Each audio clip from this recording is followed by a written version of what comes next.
Hi friends, you are very most welcome on unique study with Ajay.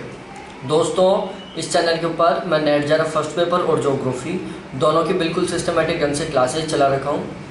तो यदि आप मेरे चैनल के ऊपर नए हो तो प्लीज़ चैनल को ज़रूर सब्सक्राइब करो और बेल आइकन को दबाओ और मेरे साथ बिल्कुल जुड़े रहो।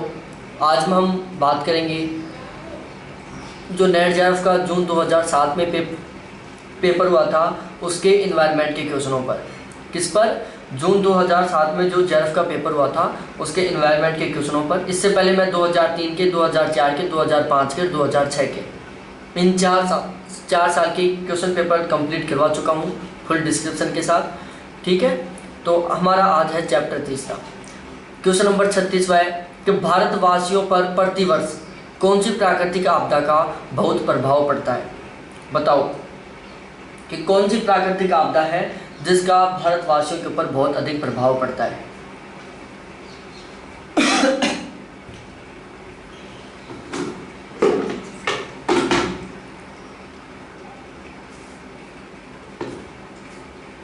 बताओ कौन सी प्राकृतिक आपदा है जिसका भारतवासियों पर बहुत अधिक प्रभाव पड़ता है।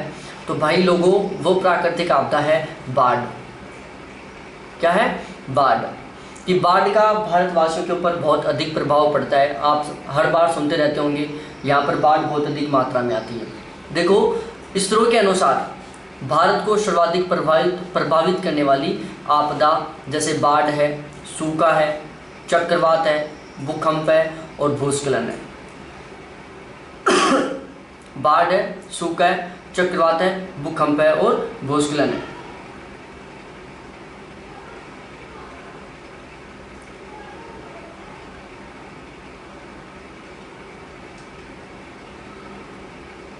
ठीक है, चक्रवात भारत के तटवर्ती क्षेत्रों को प्रभावित करने वाली प्राकृतिक आपदा है।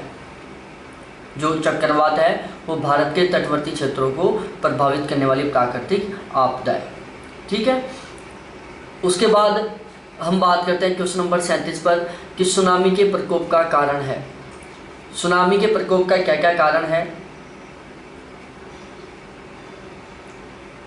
तो देखो, सुनामी के प्रकोप का कारण है महासागरों में हल्के भूकंप एवं भूस्खलन।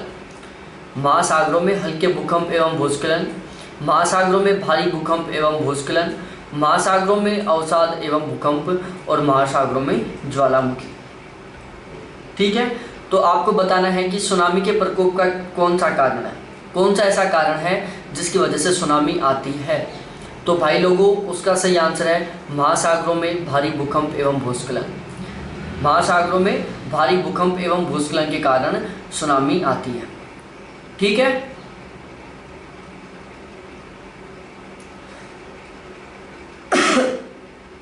देखो, समुद्री तूफान को जापानी भाषा में सुनामी या त्सुनामी कहते हैं।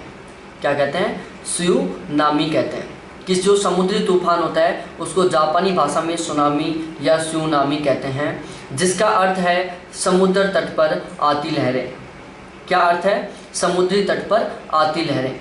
सुनामी सागरीय नितल में आए भूकंप, भूस्खलन, उल्कापात या ज्वालामुखी विस्फोट से उत्पन्न होता है। कि जो सुनामी है उसका आने का सबसे बड़ा कारण क्या है? एक तो है सागरीय नितल में आए भूकंप, दूसरा है भूस्खलन, तीसरा है उल्कापात और चौथा है ज्वालामुखी विस्फोट। ठीक है, ये कारण हैं सुनामी के। इन कारणों की वजह से सुनामी आती है।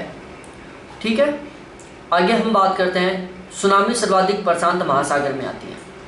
कौन से महासागर में आती हैं? प्रशांत महासागर में आती हैं। जबकि बंगाल की खाड़ी, हिंद महासागर और अरब सागर में कोई भी सुनामी नहीं आती है।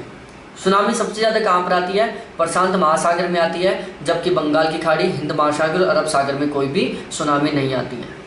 अगली बात है tsunami early warning centre, Indian nation centre for ocean information service, जिसको हम इनकॉइस बोलते हैं। क्या बोलते हैं? इनकॉइस बोलते हैं, INCOIS। वो इस क्वेश्चन को कई तरीके से पूछ सकता है। इनको इसका फुल फॉर्म भी पूछ सकता है कि INCOIS का फुल फॉर्म क्या है। वो पूछ सकता है कि सुनामी अर्ली वार्निंग सेंटर कहाँ पर है।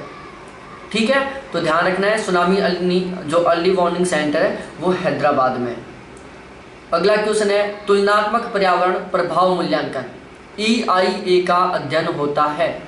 ऑप्शन ए है संपूर्ण वर्ष में, ऑप्शन बी है मानसून को छोड़कर तीनों ऋतुओं में, ऑप्शन सी है कोई भी 3 ऋतुओं में, और ऑप्शन डी है सबसे खराब मौसम में। ठीक है, तो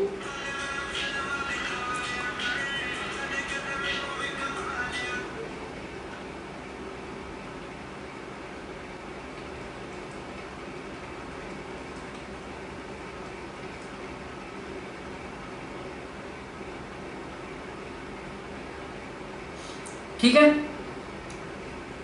तो तुलनात्मक पर्यावरण प्रभाव मूल्यांकन जिसको EIA बोलते हैं उसका अध्ययन संपूर्ण वर्ष में एक बार किया जाता है। क्या किया जाता है? संपूर्ण वर्ष में एक बार किया जाता है। देखो जो मेरा क्वेश्चन नंबर 26वां था जो मैंने पिछले चैप्टर में कंप्लीट करवा दिया है, तो उसको देखना, ये क्वेश्चन दोबारा रिपीट हुआ है। क्या हुआ है? ये क्वेश्चन दोबारा रिपीट हो चुका है, तो क्वेश्चन नंबर 26 को देखना एक बार। ठीक है, उसके बाद 39वां क्वेश्चन है कि समुद्र का स्तर मुख्य रूप से किससे बढ़ता है। क्वेश्चन नंबर 39 है कि समुद्र का स्तर मुख्य रूप से किससे बढ़ता है? भारी वर्षा के कारण, ग्लेशियरों के पिघलने के कारण, समुद्र के अंदर ज्वालामुखी के कारण और समुद्र तल के विस्तार के कारण।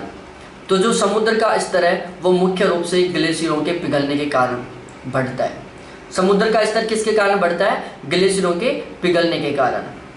उसके बाद देखो यहाँ दिखा देता हूँ मैं, ग्लेशियरों के पिघलने का कारण है ग्लोबल वार्मिंग, क्योंकि जो ग्लेशियर हैं, ग्लेशियर क्या होते हैं? ये बर्फ़ के हिमखंड होते हैं, जो बर्फ़ के ढेर होते हैं, बर्फ़ के पर्वत होते हैं, ये ग्लोबल वार्मिंग की वजह से पिघल रहे हैं। अब ग्लोबल वार्मिंग की वजह से क्यों पिघल रहे हैं? क्योंकि ग्लोबल वार्मिंग की वजह से टेम्परेचर बढ़ चुका है। ठीक है, अब ग्लोबल वार्मिंग क्यों हो रही है? तो ग्लोबल वार्मिंग हो रही है ग्रीन हाउस गैस की वजह से। ग्रीन हाउस गैस कौन कौन सी है? जैसे कार्बन डाइऑक्साइड है, मीथेन है, नाइट्रस ऑक्साइड है और ओजोन है। ठीक है, उसके बाद क्वेश्चन नंबर 40 है कोयले से चलने वाले पावर प्लांट में धुएं का उठना निर्भर करता है। कि जो कोयले से चलने वाले पावर प्लांट है उनमें जो धुआं का उठना है वो किस पर निर्भर करता है? ऑप्शन ए है वायुयांशी पर, ऑप्शन बी है वातावरणीय स्थायित्व पर, तीसरा है एग्जॉस्ट गैसों का वेग। किसका? एग्जॉस्ट गैसों का वेग। तो आपको बताना है कि कोयले से चलने वाले पावर प्लांट में धुएं का उठना निर्भर करता है। तो भाई वो निर्भर करता है तीनों पर, वायुयांशी पर भी, वातावरणीय स्थायित्व पर भी और एग्जॉस्ट गैसों के वेग पर भी। उसके बाद हम बात करते हैं दिसंबर 2007 का पेपर। तो दिसंबर 2007 के पेपर पर आते हैं। क्वेश्चन नंबर 41वां है हाल के दशकों में जंगलों के काटने का परिणाम निम्नलिखित हुआ है। हाल के दशकों में जंगलों के कटान का परिणाम निम्नलिखित हुआ है। भूक्षरण हुआ है, भूस्खलन हुआ है, जैव विविधता की क्षति हुई है। तो इसका सही आंसर है ऑप्शन डी कि हाल के वर्षों में जंगलों के काटने की वजह से भूस्खलन भी हो रहा है, भूक्षरण भी हो रहा है और जैव विविधता को नुकसान भी हो रहा है। उसके बाद बात करते हैं क्वेश्चन नंबर 42 पर कि ग्रेट इंडियन बस्टर्ड पक्षी पाया जाता है भारत के थार मरुस्थल में, भारत के समुद्र तटीय क्षेत्र में, हिमालय के समशीतोष्ण कटिबंधीय क्षेत्रों में और हिमालय के तराई क्षेत्रों में। तो जो ग्रेट इंडियन बस्टर्ड है वो भारत के थार मरुस्थल में पाया जाता है। कहाँ पाया जाता है? भारत के थार मरुस्थल में। देखो ग्रेट इंडियन बस्टर्ड राजस्थान का राज्य पक्षी है। जो ग्रेट इंडियन बस्टर्ड है वो राजस्थान का राज्य पक्षी है। इसको रेत का तीतर भी बोलते हैं। जो ग्रेट इंडियन बस्टर्ड है उसको रेत का तीतर भी बोलते हैं, जो राजस्थान का राज्य पक्षी है। इसे IUCN की रेड डाटा बुक में शामिल किया गया है। जो IUCN है, जो ग्रेट इंडियन बस्टर्ड है, उसको IUCN की रेड डाटा बुक में शामिल किया गया है। उसके बाद हम बात करते हैं नीचे लिखे में से कौन प्राकृतिक आपदा से बचने के लिए कौन सा सबसे उपयुक्त है।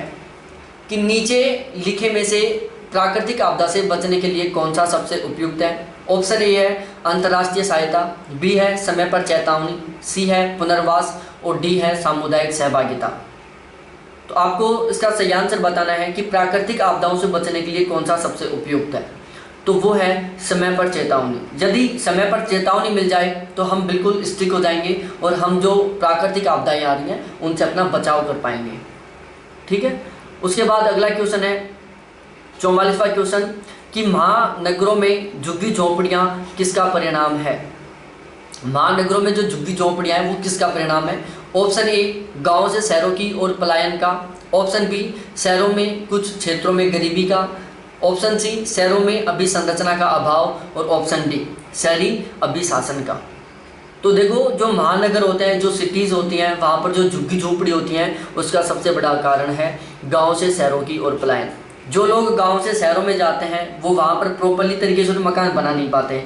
वो क्या करते हैं, छोटी छोटी झुग्गी झोंपड़ियाँ बनाते हैं और उसमें अपना जीवन यापन करते हैं। ठीक है। तो ये थे हमारे 2007 के दिसंबर और जून के इन्वायरमेंट के क्वेश्चन। ये मेरा व्हाट्सएप ग्रुप है, आप इसमें चाहो तो ऐड हो सकते हो। इन्वायरमेंट के प्रैक्टिस क्वेश्चन 400, कंप्यूटर के प्रैक्टिस क्वेश्चन 470, टीचिंग एप्टीट्यूड के प्रैक्टिस क्वेश्चन 390, रिसर्च एप्टीट्यूड के प्रैक्टिस क्वेश्चन 400, कम्युनिकेशन के प्रैक्टिस क्वेश्चन 300, हाई एजुकेशन के प्रैक्टिस क्वेश्चन 350, रीजनिंग के practice question 1000 plus, logical reasoning के प्रैक्टिस क्वेश्चन 500, डीआई के प्रैक्टिस क्वेश्चन 100। इसके अलावा ऑल ओल्ड पेपर 2004 से लेकर दिसंबर 2019 तक के। इसके अलावा जून 2019 के और दिसंबर 2019 के 30 पेपर विद डिस्क्रिप्शन। बिल्कुल इसी तरीके से डिस्क्रिप्शन मिलेगा। यहाँ पर कुछ क्वेश्चनों में डिस्क्रिप्शन नहीं ऐड कर पाया क्योंकि वो बिल्कुल ही विदाउट डिस्क्रिप्शन वाले क्वेश्चन थे, बिल्कुल सिंपल से क्वेश्चन थे। बाकी मोस्टली हर क्वेश्चन में मैं डिस्क्रिप्शन ऐड करता हूँ। तो ठीक है, देखने के लिए थैंक्स, बाय। और प्लीज़ चैनल को सब्सक्राइब करो, बेल आइकन को दबाओ और अपने इस वीडियो को ढेर सारे फ्रेंड्स के साथ शेयर करो। ठीक है।